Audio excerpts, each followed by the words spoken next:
प्यारे विद्यार्थियों, साइंस की अज की क्लास में तुहाडा स्वागत है।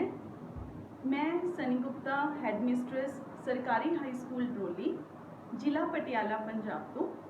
बेटा जी, अज आप डिस्कस करांगे 10वीं क्लास का 8वां चैप्टर जीव प्रजनन किवें करते हैं, हाउ डू ऑर्गेनिजम्स रीप्रोड्यूस।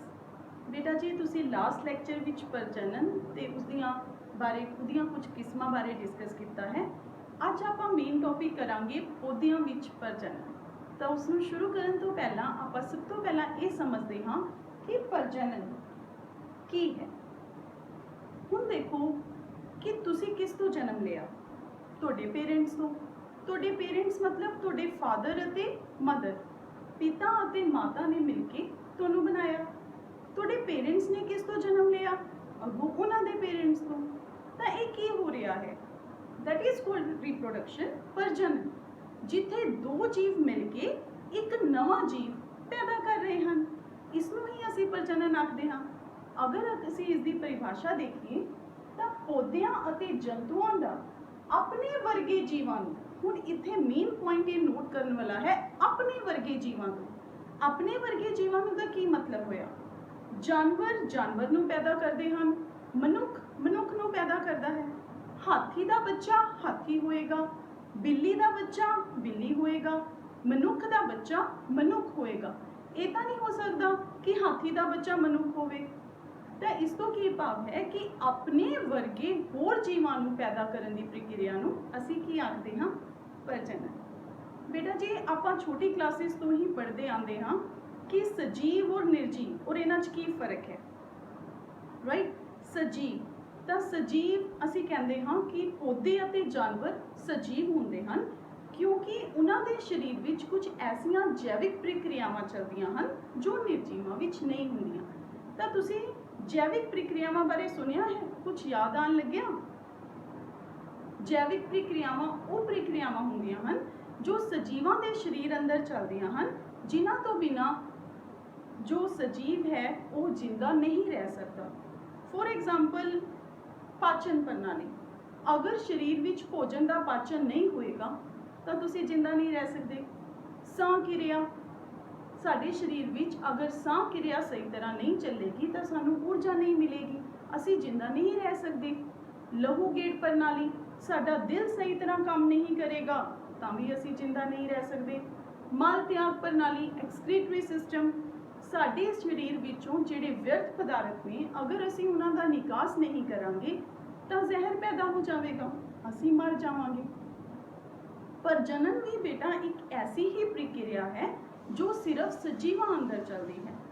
पर मैनूं एक गल दसो कि प्रजनन दूजियां नालों थोड़ी वख है, क्योंकि अगर प्रजनन असीं नहीं करांगे, अगर कोई भी जीव प्रजनन नहीं करेगा तो इस तरह नहीं है कि वो मर जाएगा, वो जिंदा नहीं रह सकता, वो बिल्कुल नॉर्मल जिंदगी जी सकता है। फिर इस तो असीं की मतलब कढ़िए कि प्रजनन का कोई महत्व नहीं, प्रजनन साडे लिए जरूरी नहीं है। बिल्कुल नहीं बच्चों, प्रजनन साडे लिए बहुत ज़रूरी है। किस तरह? फॉर एग्जाम्पल, एक या दो जीव ये डिसाइड कर लेंदा है, ये सोच लेंदा है कि उसने प्रजनन नहीं करना। तुसी अपने आले दुआले देखते हो कि कई लोग ये सोच लेंदे ने कि उन्होंने मैरिज नहीं करनी तो उन्होंने बच्चे नहीं पैदा करने, दैन इट्स ओके। लेकिन सोच के देखो कि अगर एक पूरी जाति, पूरे मनुख, सारे इंसान यही सोच लैन कि उन्होंने प्रजनन नहीं करना तो की होएगा? There will be no next generation, नवी पीढ़ी ही नहीं आएगी। पुरानी पीढ़ी समय के नाल खत्म हो जाएगी तो नवी पीढ़ी ही नहीं आएगी, मतलब इस अर्थ ते, इस धरती ते जिंदगी ही खत्म हो जाएगी। तब प्रजनन बहुत ज़्यादा इंपॉर्टेंट है किसी जाति की सर्वाइवल के लिए। तो इसलिए बेटा जी, प्रजनन भी बाकी जैविक प्रक्रियावां के लिए बहुत महत्व रखता है। तो अगे चलते हैं बेटा जी, प्रजनन दियां किस्मां। प्रजनन दियां मेन तौर पर दो किस्मां हुंदियां हन, अलिंगी प्रजनन एसेक्सुअल रिप्रोडक्शन अते लिंगी प्रजनन सैक्सुअल रिप्रोडक्शन। नाम दे विच सिर्फ आड़े दा फर्क है, नहीं तो इन्हां दोनों प्रजनन दियां किस्मां विच बहुत ज़्यादा फर्क है। ਤੁਸੀਂ ਪਿਛਲੇ ਲੈਕਚਰ ਵਿੱਚ ਅਲਿੰਗੀ ਪ੍ਰਜਨਨ ਤੇ ਉਸ ਦੀਆਂ ਕਿਸਮਾਂ ਬਾਰੇ ਪੜ੍ਹਿਆ। ਇੱਕ ਬੇਸਿਕ ਜਿਹਾ ਡਿਫਰੈਂਸ ਅਲਿੰਗੀ ਅਤੇ ਲਿੰਗੀ ਪ੍ਰਜਨਨ 'ਚ ਆਪਾਂ ਡਿਸਕਸ ਕਰਦੇ ਹਾਂ। ਦੇਖੋ ਬੇਟਾ ਜੀ, ਲਿੰਗੀ ਪ੍ਰਜਨਨ ਨੂੰ ਅਸੀਂ ਡਬਲ ਪੇਰੈਂਟ ਵੀ ਕਹਿੰਦੇ ਹਾਂ। ਲਿੰਗੀ ਪ੍ਰਜਨਨ ਦਾ ਮਤਲਬ ਹੈ ਕਿ ਜੋ ਨਵਾਂ ਜੀਵ ਪੈਦਾ ਹੋਇਆ ਉਹ ਦੋ ਜੀਵਾਂ ਦੇ ਸੁਮੇਲ ਤੋਂ ਹੋਇਆ। ਜਿਵੇਂ ਕਿ ਤੁਹਾਡਾ ਜਨਮ ਮਦਰ ਔਰ ਫਾਦਰ, ਮਤਲਬ ਦੋ ਜੀਵਾਂ ਤੋਂ ਹੋਇਆ। ਲਿੰਗੀ ਪ੍ਰਜਨਨ ਵਿੱਚ ਹਮੇਸ਼ਾ ਦੋ ਲਿੰਗ ਹੋਣਗੇ, ਇੱਕ ਮਾਦਾ ਲਿੰਗ ਔਰ ਇੱਕ ਨਰ ਲਿੰਗ। ਮਾਦਾ ਲਿੰਗ ਮੀਨਸ ਔਰਤ ਔਰ ਨਰ ਲਿੰਗ ਮੀਨਸ ਆਦਮੀ। ਤੁਸੀਂ ਯਾਦ ਰੱਖਣ ਲਈ ਮਾਦਾ ਨੂੰ ਰਿਲੇਟ ਕਰ ਸਕਦੇ ਹੋ ਮਾਤਾ ਜਾਂ ਮਦਰ ਨਾਲ। ਮਾਦਾ ਮਤਲਬ ਔਰਤ ਔਰ ਨਰ ਮਤਲਬ ਮਰਦ। ਤਾਂ ਇਹ ਮਾਦਾ ਲਿੰਗ ਤੇ ਨਰ ਲਿੰਗ ਦੋਨੋਂ ਮਿਲ ਕੇ ਇੱਕ ਨਵੇਂ ਜੀਵ ਨੂੰ ਜਨਮ ਦੇਣਗੇ ਲਿੰਗੀ ਪ੍ਰਜਨਨ ਵਿੱਚ। ਲੇਕਿਨ ਅਲਿੰਗੀ ਪ੍ਰਜਨਨ ਵਿੱਚ ਬੇਟਾ ਐਸਾ ਨਹੀਂ ਹੁੰਦਾ।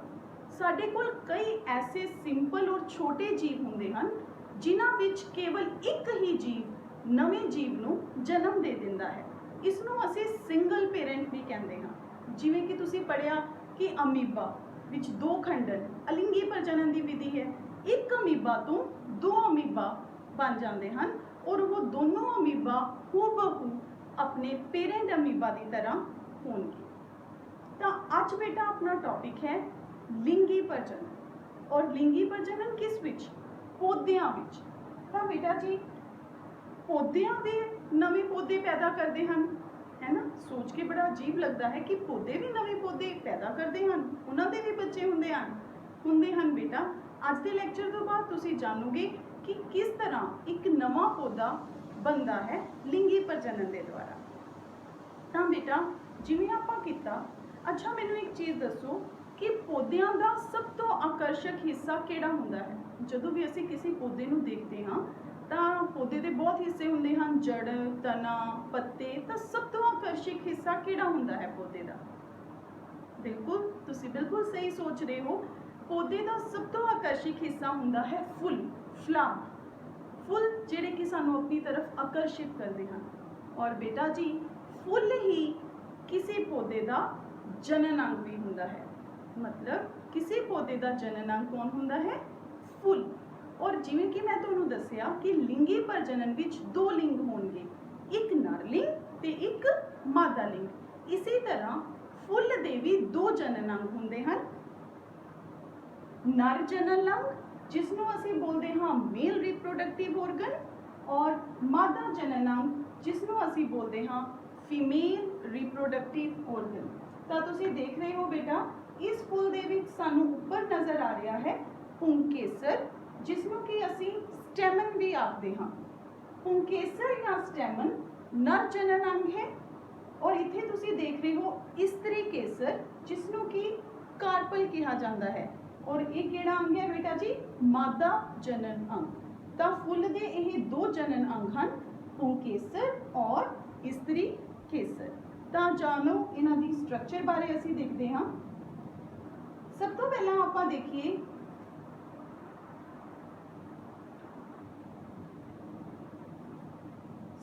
ਦੇਖੋ ਬੇਟਾ, ਪੁੰਕੇਸਰ ਦੀ ਤੁਹਾਨੂੰ ਸਟਰਕਚਰ ਨਜ਼ਰ ਆ ਰਹੀ ਹੈ। ਪੁੰਕੇਸਰ ਦੇ ਦੋ ਹਿੱਸਿਆਂ ਤੋਂ ਬਣਿਆ ਹੈ। ਇਸ ਦਾ ਇਹ ਜਿਹੜਾ ਲੰਬੇ ਵਾਲਾ ਪਾਰਟ ਹੈ, ਇਸ ਨੂੰ ਕਿਹਾ ਜਾਂਦਾ ਹੈ ਫਿਲਾਮੈਂਟ, ਔਰ ਇਸ ਦੇ ਉੱਪਰ ਵਾਲੇ ਪਾਰਟ ਨੂੰ ਕਿਹਾ ਜਾਂਦਾ ਹੈ ਪਰਾਗਕੋਸ਼। ਇਸ ਪਰਾਗਕੋਸ਼ ਦੇ ਵਿੱਚ ਬਹੁਤ ਬਾਰੀਕ ਪਰਾਗਕਣ ਬਣਦੇ ਹਨ, ਜਿਸ ਬਾਰੇ ਆਪਾਂ ਅੱਗੇ ਪੜਾਂਗੇ। ਇੱਥੇ ਤੁਸੀਂ ਇਹ ਦੇਖੋ ਕਿ ਪੁੰਕੇਸਰ ਦੇ ਦੋ ਹਿੱਸੇ ਹੁੰਦੇ ਹਨ।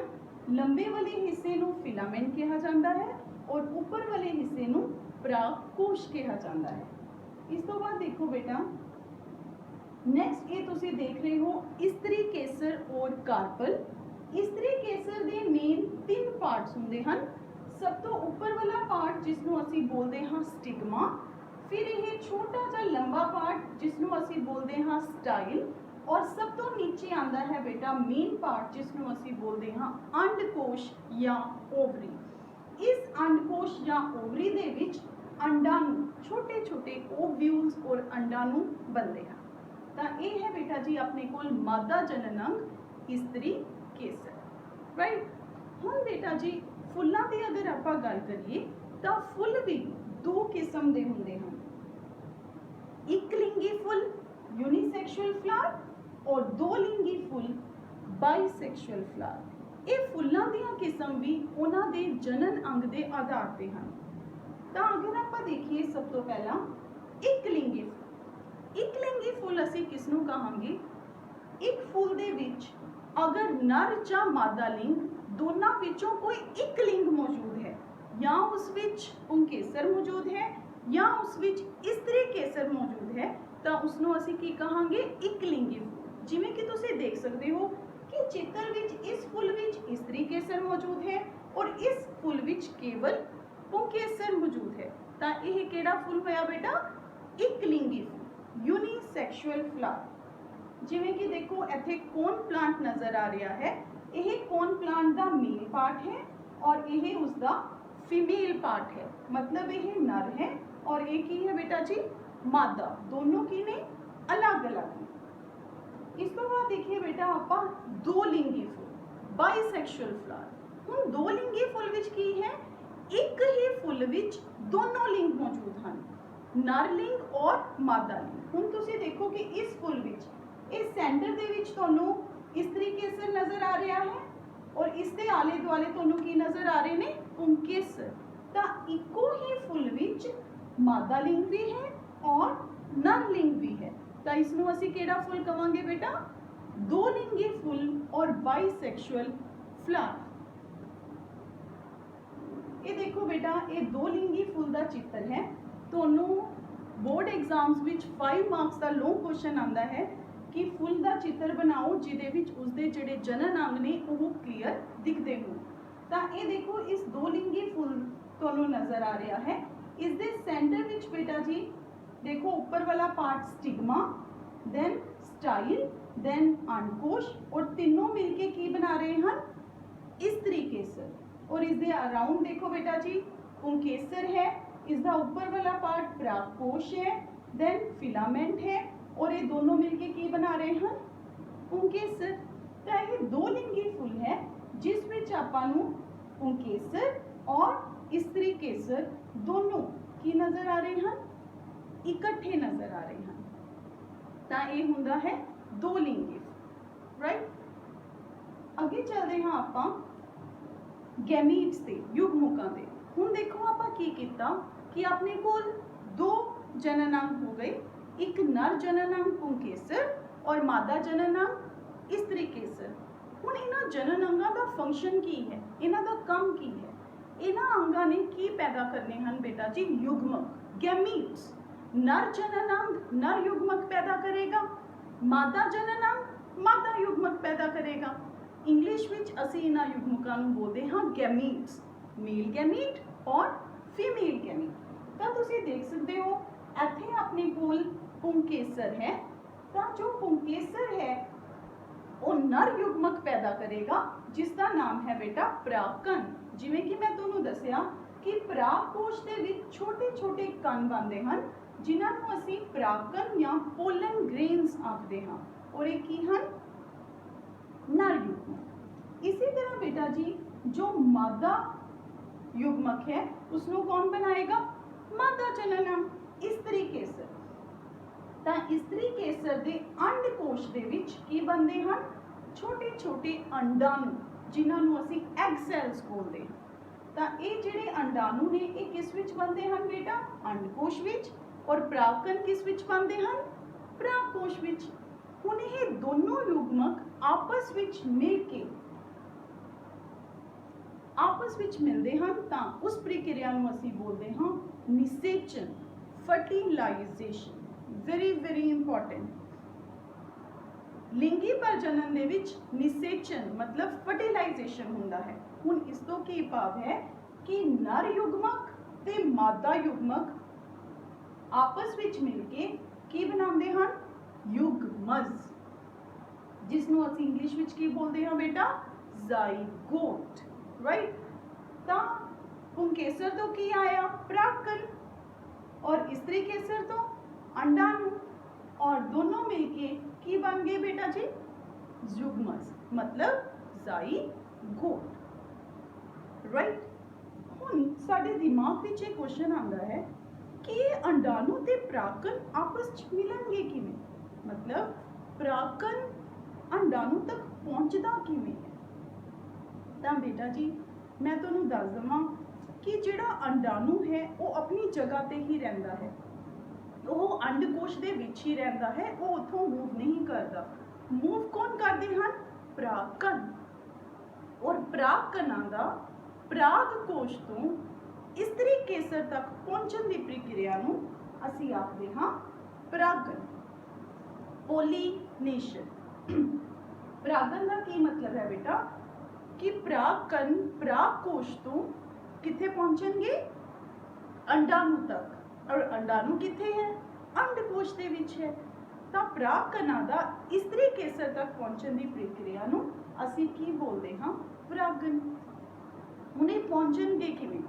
ਤਾਂ ਇਹਨਾਂ ਦੇ ਬਹੁਤ ਸਾਰੇ ਵਾਹਕ ਹਨ, ਜਿਨ੍ਹਾਂ ਚੋਂ ਬੇਟਾ ਮੇਨ ਵਾਹਕ ਹਨ ਹਵਾ ਰਾਹੀਂ। ਇਹ ਪਰਾਗਕਣ ਬਹੁਤ ਹਲਕੇ ਹੁੰਦੇ ਹਨ, ਤਾਂ ਮੰਨ ਲਓ ਕਿ ਬਹੁਤ ਤੇਜ਼ ਹਵਾ ਆਈ ਤਾਂ ਪਰਾਗਕਣ ਹਵਾ ਦੇ ਨਾਲ ਉੜ ਕੇ ਇੱਕ ਫੁੱਲ ਤੋਂ ਦੂਜੇ ਫੁੱਲ ਤੱਕ ਪਹੁੰਚ ਜਾਂਦੇ ਹਨ। ਜੀਵਾਂ ਦੇ ਰਾਹੀਂ, ਜਿਵੇਂ ਕਿ ਦੇਖੋ ਇੱਕ ਫੁੱਲ ਦੇ ਉੱਤੇ ਕੋਈ ਬਟਰਫਲਾਈ ਆ ਕੇ ਬੈਠ ਗਈ ਤਾਂ ਪਰਾਗਕਣ ਉਸ ਬਟਰਫਲਾਈ ਦੇ ਨਾਲ ਕੀ ਕਰਨਗੇ? ਚਿਪਕ ਜਾਣਗੇ, ਤੇ ਜਦੋਂ ਉਹ ਬਟਰਫਲਾਈ ਕਿਸੇ ਹੋਰ ਫੁੱਲ ਦੇ ਉੱਤੇ ਜਾ ਕੇ ਬੈਠੇਗੀ ਤਾਂ ਉੱਥੇ ਉਹ ਪਰਾਗਕਣ ਝੜ ਜਾਣਗੇ। ਇਸ ਤਰ੍ਹਾਂ ਪਰਾਗਕਣ ਪਰਾਗਕੋਸ਼ ਤੋਂ ਇਸਤਰੀ ਕੇਸਰ ਤੱਕ ਪਹੁੰਚ ਜਾਂਦੇ ਹਨ। ਤੀਜਾ ਰਸਤਾ ਹੈ ਬੇਟਾ ਜੀ ਪਾਣੀ ਦੇ ਰਾਹੀਂ। ਤਾਂ ਪਾਣੀ ਦੇ ਦੁਆਰਾ ਵੀ ਪਰਾਗਕਣ ਜਿਹੜੇ ਹਨ ਤੈਰ ਕੇ ਦੂਜੇ ਫੁੱਲਾਂ ਤੱਕ ਪਹੁੰਚ ਜਾਂਦੇ ਹਨ। ਤਾਂ ਇਸ ਪ੍ਰਕਿਰਿਆ ਨੂੰ ਅਸੀਂ ਪਰਾਗਣ ਆਖਦੇ ਹਾਂ। ਹੁਣ ਪਰਾਗਣ ਵੀ ਬੇਟਾ ਦੋ ਤਰ੍ਹਾਂ ਦੀ ਹੁੰਦਾ ਹੈ, ਸਵੈ ਪਰਾਗਣ ਸੈਲਫ ਪੋਲੀਨੇਸ਼ਨ ਔਰ ਪਰ ਪਰਾਗਣ ਕ੍ਰੋਸ ਪੋਲੀਨੇਸ਼ਨ। ਹੁਣ ਇਹਨਾਂ ਦੋਨਾਂ 'ਚ ਕੀ ਫਰਕ ਹੈ? ਸਵੈ ਪਰਾਗਣ ਤੇ ਪਰ ਪਰਾਗਣ 'ਚ। ਸਭ ਤੋਂ ਪਹਿਲਾਂ ਆਪਾਂ ਬੇਟਾ ਜੀ ਸਮਝਦੇ ਹਾਂ ਸਵੈ ਪਰਾਗਣ। ਸਵੈ ਪਰਾਗਣ ਹਮੇਸ਼ਾ ਦੋ ਲਿੰਗੀ ਫੁੱਲ मतलब बाइसेक्सुअल फ्लावर विच होवेगा। मतलब उस फुल विच जिस विच इस्त्री केसर और पुंकेसर दोनों ही इक्को ही फुल विच मौजूद हैं। हुण तुसीं इस विच देख सकते हो कि सेंटर दे विच इस्त्री केसर है और ये तुहाडे कोल की है बेटा जी? पुंकेसर।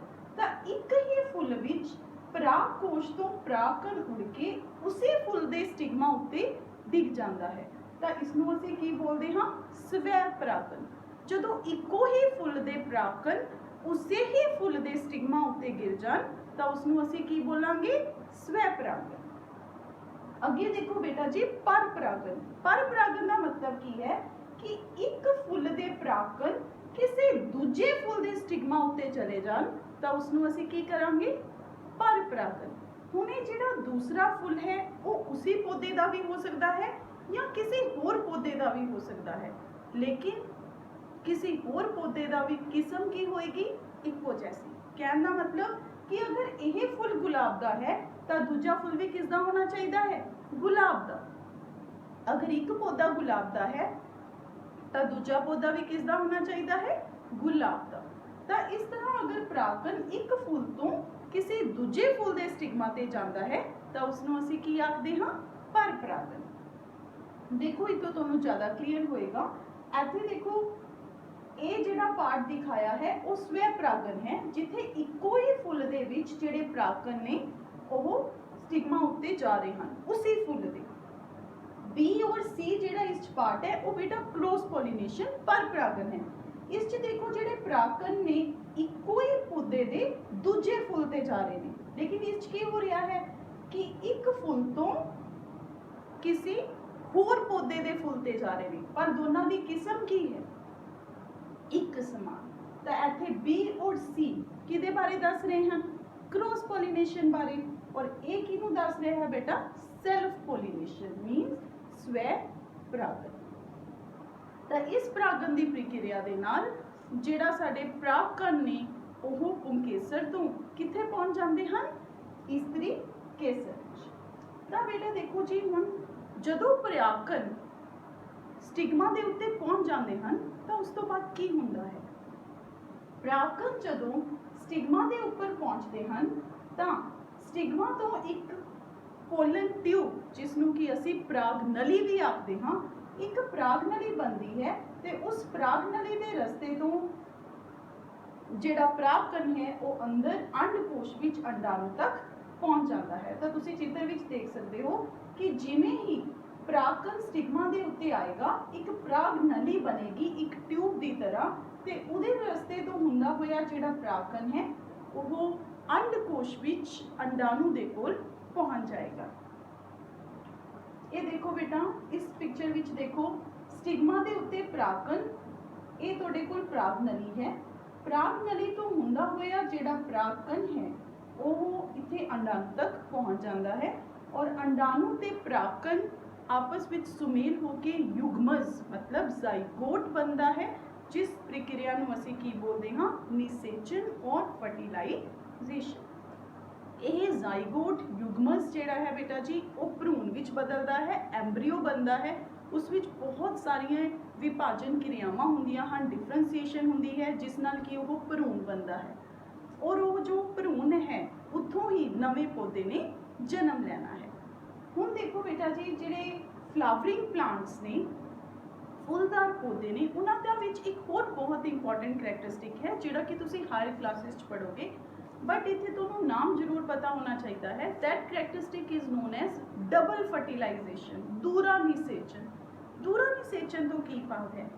ਇਹਨਾਂ ਪੌਦਿਆਂ ਵਿੱਚ ਬੇਟਾ ਜੀ ਕੀ ਹੁੰਦਾ ਹੈ, ਜਿਵੇਂ ਕਿ ਮੈਂ ਦੱਸਿਆ ਕਿ ਇੱਕ ਪ੍ਰਾਪਕਣ ਨੇ ਆ ਕੇ ਅੰਡਾਣੂ ਨਾਲ ਮਿਲ ਕੇ ਕੀ ਬਣਾ ਲਿਆ, ਯੁਗਮਜ਼। ਤਾਂ ਇਸੇ ਹੀ ਪ੍ਰਾਗ ਨਲੀ ਦੁਆਰਾ ਇੱਕ ਹੋਰ ਪ੍ਰਾਪਕਣ ਆਉਂਦਾ ਹੈ ਤੇ ਸੈਂਟਰ ਵਿੱਚ ਜੋ ਤੁਹਾਨੂੰ ਦੋ ਪੋਲਰ ਨਿਊਕਲੀਅਸ ਨਜ਼ਰ ਆ ਰਹੇ ਹਨ, ਉਹਨਾਂ ਦੇ ਨਾਲ ਫਿਊਜ਼ ਕਰਕੇ 3 ਸੈਲੀ ਐਂਡੋਸਪਰਮ ਬਣਾ ਲੈਂਦਾ ਹੈ। ਇਸ ਐਂਡੋਸਪਰਮ ਦੇ ਵਿੱਚ ਫੂਡ ਸਟੋਰੇਜ ਹੁੰਦੀ ਹੈ। ਤਾਂ ਜਦੋਂ ਤੱਕ ਭਰੂਣ ਮਤਲਬ ਜੋ ਬੀਜ ਦੇ ਵਿੱਚ ਭਰੂਣ ਹੈ, ਜਦੋਂ ਤੱਕ ਉਸਨੂੰ ਬਾਹਰ ਤੋਂ ਅਸੀਂ ਸਨਲਾਈਟ ਜਾਂ ਨਿਊਟ੍ਰੀਸ਼ਨ ਜਾਂ ਉਸਨੂੰ ਨਹੀਂ ਮਿੱਟੀ 'ਚ ਦਬਾਉਂਦੇ, ਉਦੋਂ ਤੱਕ ਉਹ ਉਸਨੂੰ ਪੋਸ਼ਣ ਦਿੰਦਾ ਹੈ। ਤਾਂ ਐਂਡੋਸਪਰਮ ਹੈਲਪ ਕਰਦਾ ਹੈ ਭਰੂਣ ਨੂੰ ਪੋਸ਼ਣ ਦੇਣ ਵਿੱਚ। ਹੁਣ ਆਪਾਂ ਗੱਲ ਕਰ ਰਹੇ ਸੀ ਬੇਟਾ ਯੁਗਮਜ਼ ਦੀ। ਤਾਂ ਜਿਹੜਾ ਜ਼ਾਈਗੋਟ ਹੈ, ਯੁਗਮਜ਼ ਹੈ, ਉਹ ਕਿਸ 'ਚ ਕਨਵਰਟ ਹੋ ਗਿਆ ਬੇਟਾ, ਭਰੂਣ ਵਿੱਚ, ਐਂਬਰੀਓ ਵਿੱਚ, ਔਰ ਉਹ ਭਰੂਣ ਦੇ ਆਲੇ ਦੁਆਲੇ ਇੱਕ ਸਖਤ ਪਰਤ ਬਣ ਜਾਂਦੀ ਹੈ ਤੇ ਉਹ ਕੀ ਬਣ ਜਾਂਦਾ ਹੈ ਬੇਟਾ, ਬੀਜ ਬਣ ਜਾਂਦਾ ਹੈ। ਤਾਂ ਤੁਸੀਂ ਦੇਖੋ ਜਿਹੜਾ ਅੰਦਰ ਆਪਣਾ ਯੁਗਮਜ਼ ਬਣਿਆ ਸੀ, ਠੀਕ ਹੈ ਬੇਟਾ ਜੀ, ਉਹ ਕਿਸ 'ਚ ਕਨਵਰਟ ਹੋ ਗਿਆ, ਭਰੂਣ ਵਿੱਚ, ਤੇ ਉਹਦੇ ਆਲੇ ਦੁਆਲੇ ਕੀ ਆ ਗਿਆ, ਬੀਜ ਬਣ ਗਿਆ। ਔਰ ਜੋ ਅੰਡਕੋਸ਼ ਦਾ ਜੋ ਵੀ ਇਸ ਦੇ ਆਲੇ ਦੁਆਲੇ ਵਾਲੀਆਂ ਪੱਤੀਆਂ ਹੁੰਦੀਆਂ ਹਨ ਉਹ ਝੜ ਜਾਂਦੀਆਂ ਹਨ, ਔਰ ਜਿਹੜਾ ਅੰਡਕੋਸ਼ ਹੈ ਬੇਟਾ ਉਹ ਕਿਸ ਵਿੱਚ ਕਨਵਰਟ ਹੋ ਜਾਂਦਾ ਹੈ, ਫਲ ਵਿੱਚ। ਤਾਂ ਉੱਥੇ ਆਪਾਂ ਕੀ ਯਾਦ ਰੱਖਣਾ ਹੈ ਕਿ ਜੋ ਆਪਣੇ ਕੋਲ ਓਵਿਊਲ ਸੀ, ਹੈ ਨਾ, ਅੰਡਾਣੂ ਸਨ, ਉਹ ਕਿਸ ਵਿੱਚ ਬਦਲ ਗਏ, ਬੀਜ ਵਿੱਚ, ਔਰ ਜੋ ਅੰਡਕੋਸ਼ ਸੀ ਉਹ ਵਿਕਸਿਤ ਹੋ ਕੇ ਕੀ ਬਣ ਗਿਆ, ਫਲ ਬਣ ਗਿਆ।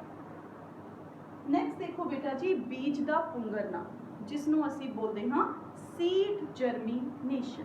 ਹੁਣ ਦੇਖੋ ਇਹ ਆਪਣੇ ਕੋਲ ਬੀਜ ਤਿਆਰ ਹੋ ਗਿਆ, ਇਸ ਦੇ ਅੰਦਰ ਕੀ ਹੈ, ਭਰੂਣ ਹੈ ਜਿਹੜਾ ਕਿਸ ਤੋਂ ਕਨਵਰਟ ਹੋਇਆ ਸੀ, ਯੁਗਮਜ਼ ਤੋਂ।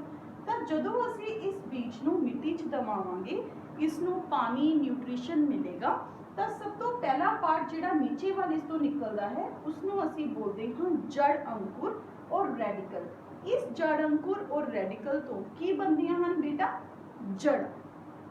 और सेकेंड पार्ट जो निकलता है ऊपर वाल, दैट इज कॉल्ड पावी करुंबल और प्ल्यूम्यूल। और इस पावी करुंबल तो की बनता है बेटा जी, तना। इसनों असीं की बोलते हैं, बीज का पुंगरना। ये क्रिया तुसीं आम देखी होएगी। अगर असीं चनियां नूं थोड़ी देर रात नूं भिगो के रख दईए ਤਾਂ ਤੁਸੀਂ ਮਾਰਨਿੰਗ ਟਾਈਮ ਦੇਖੋਗੇ ਕਿ ਉਹ ਪੁੰਗਰ ਜਾਂਦੇ ਹਨ ਔਰ ਵਾਈਟ ਜਿਹਾ ਪਾਰਟ ਉਹਨਾਂ ਚੋਂ ਨਿਕਲਣ ਲੱਗ ਜਾਂਦਾ ਹੈ। ਤੁਸੀਂ ਸਾਰਿਆਂ ਨੇ ਛੋਟੀਆਂ ਕਲਾਸਿਸ ਵਿੱਚ ਇਹ ਕਿਰਿਆ ਕੀਤੀ ਵੀ ਹੋਏਗੀ। ਤਾਂ ਬੇਟਾ ਜੀ ਜੋ ਪਾਰਟ ਸਭ ਤੋਂ ਪਹਿਲਾਂ ਨੀਚੇ ਵੱਲ ਨਿਕਲਦਾ ਹੈ ਉਸ ਨੂੰ ਅਸੀਂ ਜੜ ਅੰਕੁਰ ਬੋਲਦੇ ਹਾਂ, ਰੈਡੀਕਲ, ਜਿਸ ਤੋਂ ਜੜ ਬਣਦੀ ਹੈ। ਔਰ ਜੋ ਉੱਪਰ ਵਾਲਾ ਪਾਰਟ ਨਿਕਲਦਾ ਹੈ ਬੇਟਾ, ਭਾਵੀ ਕਰੂੰਬਲ, प्ल्यूम्यूल, जिस तो की बनता है बेटा जी, तना बनता है। तो इस तरह उस बीज तो एक नवा पौधा तैयार हो जाता है। ਤਾਂ ਇਹ ਸੀ ਬੇਟਾ ਜੀ ਪੌਦਿਆਂ ਵਿੱਚ ਪ੍ਰਜਨਨ। ਤਾਂ ਹੁਣ ਆਪਾਂ ਕਰਦੇ ਹਾਂ ਇਸ ਦੀ ਦੁਹਰਾਈ। ਹਾਂਜੀ ਬੇਟਾ, ਤੁਹਾਡੇ ਫਸਟ ਕੁਐਸਚਨ ਹੈ ਤਾਂ ਤੁਸੀਂ ਇਹਨਾਂ ਕੁਐਸਚਨ ਦੇ ਆਨਸਰ ਦੇਣ ਦੀ ਕੋਸ਼ਿਸ਼ ਕਰਨੀ ਹੈ। ਫਸਟ ਕੁਐਸਚਨ ਹੈ, ਅਜਿਹੇ ਫੁੱਲ ਜਿਨ੍ਹਾਂ ਵਿੱਚ ਸਿਰਫ ਨਰ ਜਾਂ ਮਾਦਾ ਜਨਨ ਅੰਗ ਹੁੰਦੇ ਹਨ ਉਹਨਾਂ ਨੂੰ ਕੀ ਕਹਿੰਦੇ ਹਨ? ਹਾਂਜੀ ਸੋਚੋ, ਬਿਲਕੁਲ ਸਹੀ ਸੋਚ ਰਹੇ ਹੋ। ਉਹਨਾਂ ਨੂੰ ਅਸੀਂ ਕੀ ਕਹਿੰਦੇ ਹਾਂ? ਇੱਕ ਲਿੰਗੀ ਫੁੱਲ। ਨੈਕਸਟ ਕੁਐਸਚਨ ਹੈ ਬੇਟਾ, ਨਰ ਅਤੇ ਮਾਦਾ ਯੁਗਮਕਾਂ ਦੇ ਸੁਮੇਲ ਨਾਲ ਕੀ ਬਣਦਾ ਹੈ? ਬਿਲਕੁਲ ਸਹੀ, ਕੀ ਬਣਦਾ ਹੈ? युग्मज, ਜ਼ਾਈਗੋਟ। ਨੈਕਸਟ ਕੁਐਸਚਨ ਹੈ ਬੇਟਾ, ਪੌਦੇ ਦਾ ਪ੍ਰਜਨਨ ਅੰਗ ਕਿਹੜਾ ਹੁੰਦਾ ਹੈ? ਪੌਦੇ ਦਾ ਪ੍ਰਜਨਨ ਅੰਗ ਕਿਹੜਾ ਹੁੰਦਾ ਹੈ? ਹਾਂਜੀ, ਫੁੱਲ, ਬਿਲਕੁਲ ਸਹੀ। ਨੈਕਸਟ ਕੁਐਸਚਨ, ਫੁੱਲ ਦੇ ਮਾਦਾ ਜਨਨ ਅੰਗ ਦਾ ਨਾਮ ਦੱਸੋ। ਬਿਲਕੁਲ ਸਹੀ ਸੋਚ ਰਹੇ ਹੋ। ਮਾਦਾ ਜਨਨ अंग का नाम की होएगा बेटा? स्त्री केसर। नेक्स्ट क्वेश्चन है बेटा, पुंकेसर दे दो हिस्सियां दे नाम दसो। हाँ जी, परागकोश अते फिलामेंट। नेक्स्ट क्वेश्चन है बेटा, अंडाणु किस विच बनते हैं?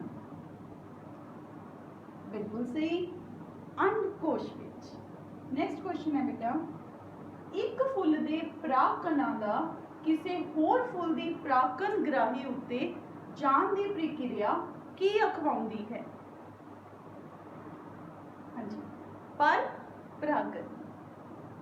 नेक्स्ट क्वेश्चन है बेटा, युग्मज विकसित होके की बनता है? बिल्कुल सही, युग्मज विकसित होके की बनता है? भ्रूण। नेक्स्ट क्वेश्चन है बेटा, परागण दे वाहकां दे नाम दसो। की हन? हवा, पानी अते जी। नेक्स्ट क्वेश्चन है बेटा, बीज दे किहड़े भाग तो तना बनता है? हाँ जी, बिल्कुल सही, भावी करुंबल। ना मैनू लगता है कि तुहानू सारे प्रश्न उत्तर भी सही तरह समझ आ गए होंगे।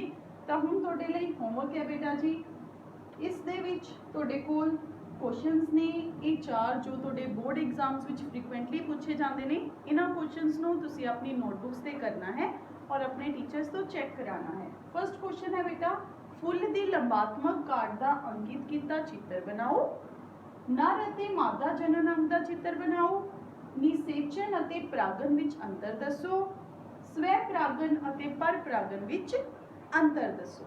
तो इस होमवर्क नूं बेटा तुसी अपनी नोटबुक्स ते करना है और इसनूं अपने टीचर्स तो चेक भी कराना है। और जो मैं पहला वन वर्ड क्वेश्चंस तुहानूं दिते सी उन्हां दी भी तुसी प्रैक्टिस करनी है। तुहाडे बुक विच तुसी ये वाला चैप्टर रीड करना है और डायग्राम्स की प्रैक्टिस करनी है। धन्यवाद।